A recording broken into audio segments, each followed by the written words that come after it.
Ang programang ito ay rated SPG. Striktong patnubay at gabay ng magulang ang kailangan. Maaaring may masiselang tema, lengguwahe, karahasan, sexual, horror o droga na hindi angkop sa mga bata.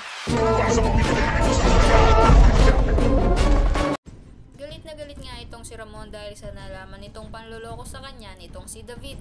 Kaya naman dahil doon ay agad nitong uutusan si Franco na hanapin daw nito itong si David at dalhin daw ito sa kanya dahil siya daw mismo ang magbibigay ng parusa dito.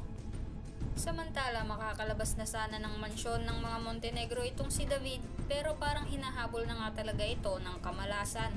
Dahil habang papalabas na ito ng gate ng mansyon nila Ramon ay mapapansin nito ng isa sa mga tauhan ni Ramon at tatanungin siya nito na ano raw ang ginagawa nito at saan ito pupunta. Dahil nga doon ay mas lalong kinabahan itong si David. Sa kabilang banda magkakasagutan naman si Tinding at Rigor dahil nga sa pag-uwi nitong si Rigor ay kukomprontahin agad dito si Tinding at sasabihin nito dito na masaya na daw ba ito sa ginawa sa kanya ng apo nitong si Tanggol. Sasagutin lang naman ito ni Tinding si Rigor na pasalamat daw ito at hindi ito tinuluyan ni Tanggol.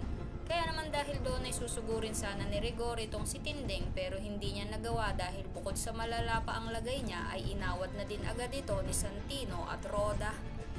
Samantala nakuha nga nila Tanggol at Divina ang pulang diamante mula sa Mamba Cartel. Dahil nga doon ay magiging sobrang yaman na nga nila at maiisip ni Tanggol na iyon daw ang gagamitin nila para palakihin pa ang negosyo nila at ito rin daw ang gagamitin ni Tanggol para daw mahanap at makaharap na nito ang tatay nitong si Ramon Montenegro.